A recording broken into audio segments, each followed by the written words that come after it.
আসসালামু আলাইকুম সুপ্রিয় শিক্ষার্থী বন্ধুরা, তোমরা সবাই কেমন আছো? শর্ট একাডেমিক সলিউশনের পক্ষ থেকে তোমাদেরকে জানাই আন্তরিক শুভেচ্ছা।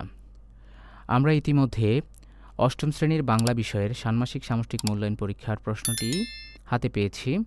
এই প্রশ্নটিতে কী কী আছে আমরা তোমাদেরকে ধাপে ধাপে বলার চেষ্টা করব।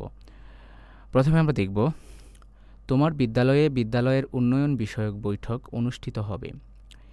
এই বৈঠকে সকল শিক্ষক, শিক্ষার্থী ও অভিভাবক একত্র হয়ে শিক্ষার্থীদের নানা প্রয়োজন এবং বিদ্যালয়ের নানা সমস্যা ও সম্ভাবনা নিয়ে আলোচনা করবেন।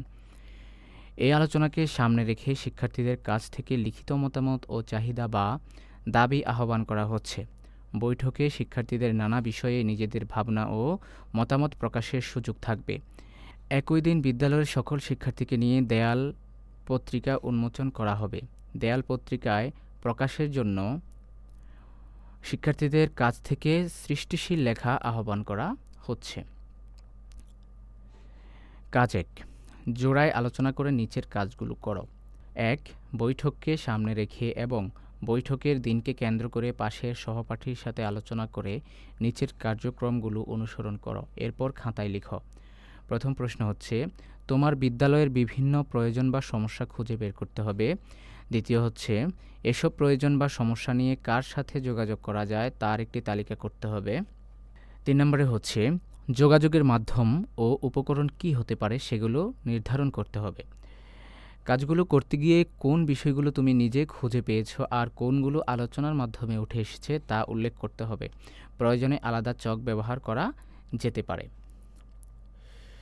এরপরে হচ্ছে ২ নম্বর, তালিকা থেকে যে কোনো একটি প্রয়োজন বা সমস্যা নিয়ে দুটি যোগাযোগের নমুনা তৈরি করো। ১. নমুনা দুটির একটি হবে মৌখিক যোগাযোগের এবং আরেকটি হবে লিখিত যোগাযোগের। ২ হচ্ছে, এই নমুনা দুটি হবে তোমার তালিকার যে কোনো দুইজন ব্যক্তিকে ঘিরে।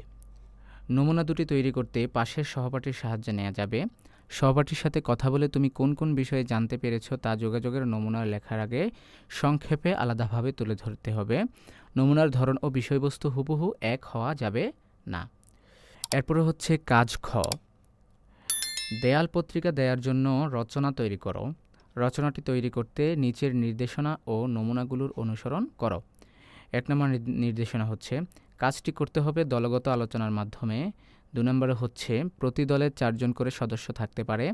৩ নম্বর হচ্ছে, দলের সদস্যরা নিজেদের মধ্যে আলোচনা করে ঠিক করবে কে কোন ধরনের রচনা তৈরি করবে, তবে প্রতিটি দলেই বিভিন্ন ধরনের রচনা নমুনা থাকতে হবে।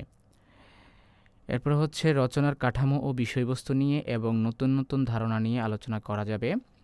এরপর হচ্ছে, নমুনা লেখার আগে দলীয় আলোচনার মাধ্যমে কী কী সিদ্ধান্ত নেওয়া হয়েছে এবং গুরুত্বপূর্ণ বিষয় উঠে এসেছে তা লিখতে হবে।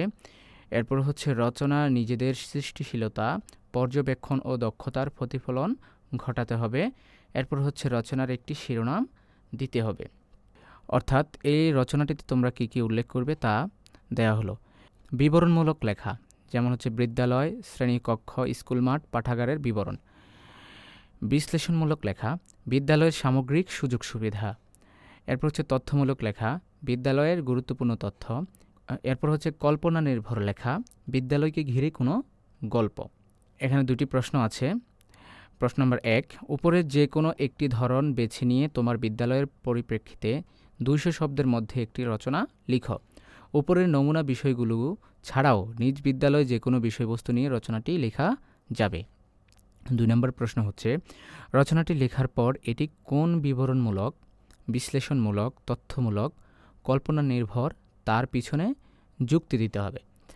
এরপরে চলে যাব কাজ ২, তোমার লেখা উপরের রচনার ভিত্তিতে এককভাবে নিচের কাজগুলো করো।